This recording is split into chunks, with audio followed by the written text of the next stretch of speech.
আসসালামু আলাইকুম বন্ধুরা, আশা করি সকলে ভালো আছেন। বিডি টেক চ্যানেলের পক্ষ থেকে আমি আছি মোহাম্মদ শাখাওয়াত হোসেন শাওন আপনাদের সাথে। আজকে আমি আপনাদের সাথে খুব জরুরি একটি বিষয় নিয়ে কথা বলবো, সেটা হচ্ছে EFRRO।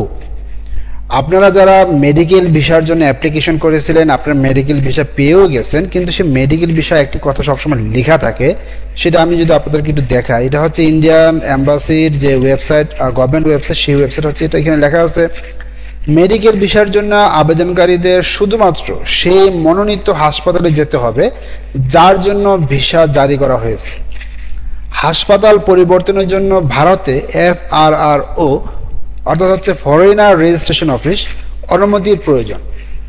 FRRO অনুমতি ছাড়া হাসপাতাল পরিবর্তন করা ভিসা নিয়ম লঙ্ঘনের পরিমাণ এবং ভবিষ্যতে ভারতে ভ্রমণে নিষেধাজ্ঞার কারণ হতে পারে। অর্থাৎ হচ্ছে আপনারা যেই কি বলে এটাকে, যে হসপিটালে ডাক্তার দেখানোর জন্য হোক বা সার্জারির জন্য হোক মেডিকেল ভিসা করেছিলেন বা আবেদন করেছিলেন, সেই ভিসার মাঝে কিন্তু লেখা থাকে যে আপনি ঠিক কোন হসপিটালে আপনারা দেখাতে যাবেন।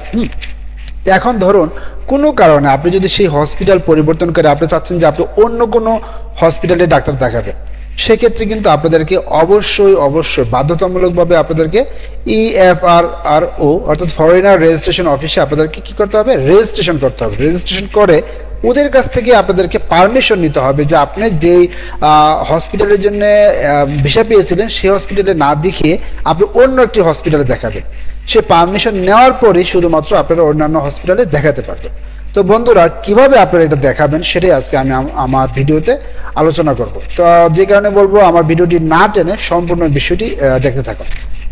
এবং আমি আমার ভিডিওতে যে বিষয়গুলো নিয়ে আলোচনা করবো সেগুলোর ভিতরে একটি হচ্ছে কিভাবে আপনারা আবেদন করবেন, তারপর হচ্ছে কি কি ডকুমেন্ট আপনাদের প্রয়োজন। আপনারা চাইলেই কিন্তু আবেদন করতে পারবেন না, আপনাদেরকে কিছু ডকুমেন্ট সাবমিট করতে হবে। ডকুমেন্ট সাবমিট করার পর আপনাদেরকে আবেদন করতে হবে। ঠিক আছে বন্ধুরা, তো যে কারণে আজকের ভিডিওটি অনেক গুরুত্বপূর্ণ আপনাদের জন্য। তো বন্ধুরা, প্রথমে আমি একটু ওদের ওয়েবসাইটে চলে যাই।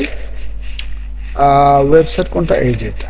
এই ওয়েবসাইটের লিঙ্কটা আমি আপনাদেরকে ডেসক্রিপশন বক্সে দিয়ে দিব, ওইখান থেকে আপনারা চাইলে দেখে নিতে পারেন। এখানে কিন্তু এই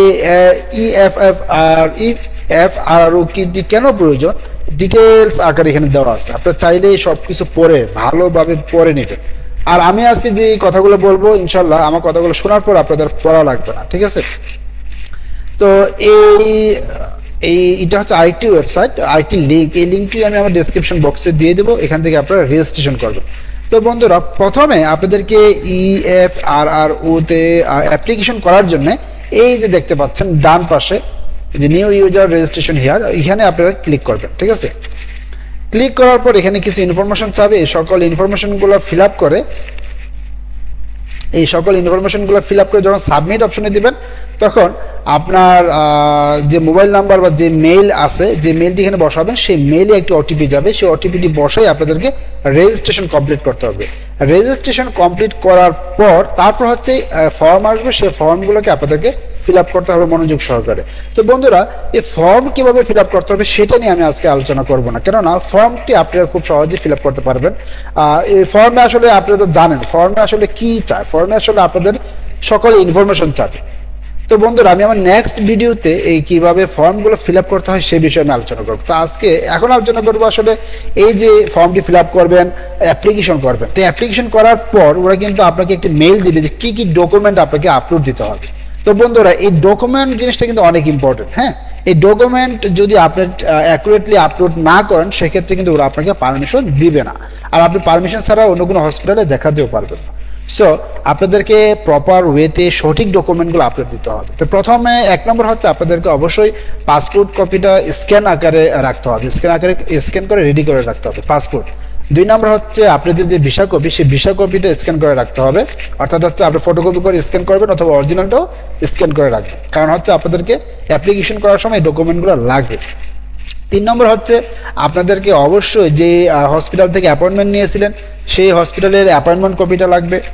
4 নম্বর হচ্ছে যে হসপিটাল আপনারা দেখাবেন সেই হসপিটালের অ্যাপয়েন্টমেন্ট কপি লাগবে। 5 নম্বর হচ্ছে আপনাদের যে ফটো, সে ফটোটা লাগবে।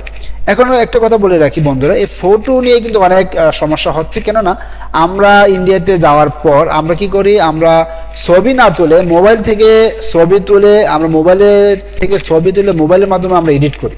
এই জিনিসটা ভালো করে খেয়াল রাখবেন। আমরা কি করি, মোবাইলের মাধ্যমে এডিট করে তারপর আমরা সেই ছবিটা আপলোড দিই, তাহলে কিন্তু আপনাদের এই অ্যাপ্লিকেশনটা রিজেক্ট হয়ে যাবে।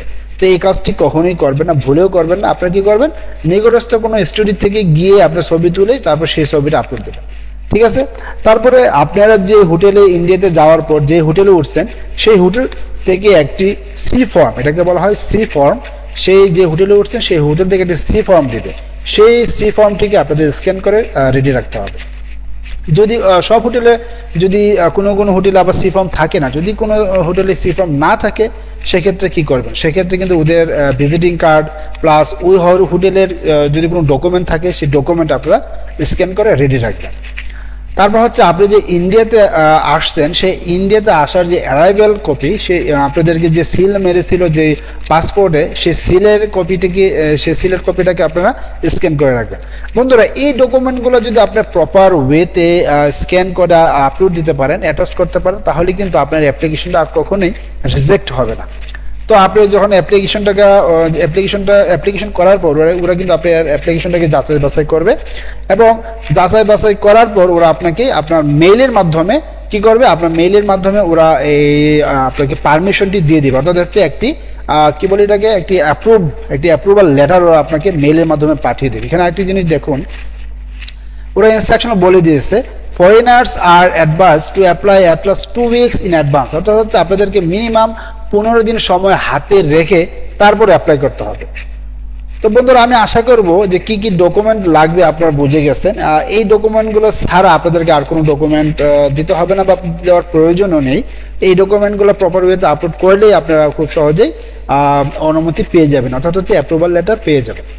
তো বন্ধুরা, আমি ইনশাআল্লাহ নেক্সট ভিডিওতে আলোচনা করবো যে কিভাবে আপনারা ফর্মগুলো ফিল আপ করেন। যদি আপনারা এই ভিডিওটি চান যে কিভাবে ফর্মটি ফিল আপ করতে হয় বা আপনাদের কোনো সমস্যা হয় ফর্মগুলো ফিল আপ করতে, তাহলে আমাকে কমেন্টে জানিয়ে দেন। আমি খুব দ্রুত এই কিভাবে ফর্মটি ফিল আপ করবেন সেই বিষয়ে আরেকটি ভিডিও দিয়ে দেবো। তো ধন্যবাদ সবাইকে বন্ধুরা, ভালো থাকবেন, সুস্থ থাকবেন।